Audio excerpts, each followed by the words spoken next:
तो 1 अक्टूबर को 2 पालियों में आयोजित बिहार पुलिस सिपाही भर्ती की परीक्षा को पेपर लीक की वजह से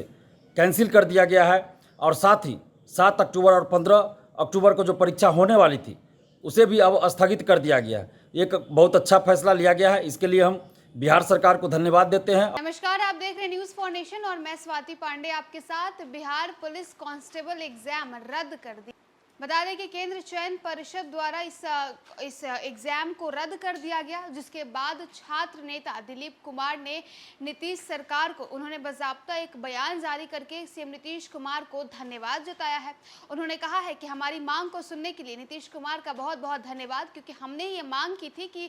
जो बिहार पुलिस कांस्टेबल एग्जाम हुई थी उसमें पेपर लीक और बहुत सारे ऐसे धांधली की भी खबर सामने आई थी, जिसके बाद हमने ये बड़ी मांग बिहार सरकार के सामने रखी, सीएम नीतीश कुमार के सामने रखी। और नीतीश जी, आपका बहुत बहुत धन्यवाद, आपने हमारी मांग को सुन लिया। जो 1 अक्टूबर को एग्जाम हुई थी उसे रद्द कर दिया गया। इतना ही नहीं, 7 और 19 अक्टूबर को बिहार पुलिस कांस्टेबल भर्ती जो एग्जाम है वो होने वाली थी और उसे भी अब स्थगित कर दिया गया है। क्या कुछ कहना है छात्र नेता दिलीप कुमार का, किस तरह से उन्होंने नीतीश कुमार को इस परीक्षा को रद्द करने के लिए धन्यवाद कहा है, वो सुनवाते हैं। जय हिंद दोस्तों, मैं दिलीप कुमार। दोस्तों, 1 अक्टूबर को 2 पालियों में आयोजित बिहार पुलिस सिपाही भर्ती की परीक्षा को पेपर लीक की वजह से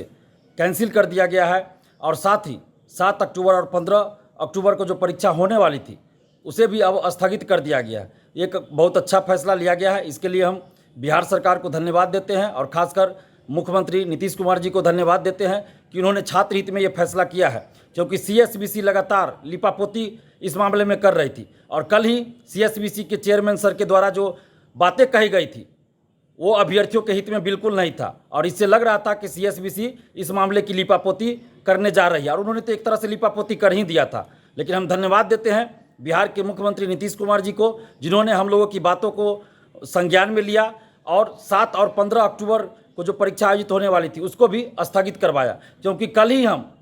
हम ये मांग कर रहे थे सुबह से कि सिर्फ 1 अक्टूबर की परीक्षा कैंसिल ही नहीं होनी चाहिए, बल्कि 7 और 15 को जो परीक्षा आयोजित होने वाली है उसको भी स्थगित किया जाए, क्योंकि जो सेटर, जो दलाल, जो शिक्षा माफिया 1 अक्टूबर की परीक्षा में सेंधमारी कर लिया है वो 7 और 15 अक्टूबर की परीक्षा में भी सेंधमारी निश्चित रूप से कर लेगा। हमने कल ही इस बात की मांग किया था कि 7 और 15 अक्टूबर की परीक्षा को भी स्थगित कर दीजिए। तो बिहार सरकार ने और खासकर मुख्यमंत्री नीतीश कुमार जी ने जो फैसला किया है, इसके लिए हम नीतीश कुमार जी को बहुत बहुत धन्यवाद देते हैं और साथ ही उनसे पुनः हम मांग कर रहे हैं, आग्रह कर रहे हैं कि जब भी ये परीक्षा आयोजित हो, सिपाही भर्ती की पूरी पारदर्शिता के साथ आयोजित हो और पूरी व्यवस्था की जाए कि धांधली सेटिंग ना हो, पेपर लीक ना हो, और जो व्यवस्था बीपीएससी के द्वारा की गई है वो सारी व्यवस्था सीएसबीसी के द्वारा भी किया जाए। और जब तक ऐसी व्यवस्था ना हो तब तक ये परीक्षा आयोजित नहीं होनी चाहिए, क्योंकि अगर परीक्षा से पहले आंसर वायरल हो जाए तो फिर उस परीक्षा का कोई मतलब नहीं रह जाता है, वैसी परीक्षा का कोई औचित्य नहीं है। और साथ ही पारदर्शिता होनी चाहिए, ओएमआर शीट की कार्बन कॉपी, क्वेश्चन बुकलेट मिलना चाहिए, आंसर की जारी होना चाहिए, जब रिजल्ट प्रकाशित हो तो कटअप सभी का मार्क्स जारी होना चाहिए। परीक्षा समाप्ति के बाद परीक्षार्थियों को ओएमआर शीट की कार्बन कॉपी और क्वेश्चन बुकलेट देने में क्या आपत्ति है, इनको देना चाहिए। बीपीएससी ओएमआर शीट ऑनलाइन जारी करती है परीक्षा के बाद, मेंस की कॉपियाँ परीक्षा के बाद जारी होता है, तो सीएसबीसी ऐसा क्यों नहीं कर सकती है? इसलिए सीएसबीसी को भी ऐसा करना चाहिए। परीक्षा के बाद ओएमआर शीट की कार्बन कॉपी और क्वेश्चन बुकलेट जारी होना चाहिए, आंसर की जारी होना चाहिए और रिजल्ट के साथ कटअप सभी का मार्क्स जारी होना चाहिए। और जब तक ऐसा नहीं होगा तब तक परीक्षा का कोई मतलब नहीं है, कोई औचित्य नहीं है। इसलिए हम नीतीश कुमार जी से ये मांग कर रहे हैं कि जब भी ये परीक्षा हो तो पूरी व्यवस्था के साथ हो, जो व्यवस्था बीपीएससी ने अपनाया है वो सारी व्यवस्था लागू किया जाए। धन्यवाद, जय हिंद।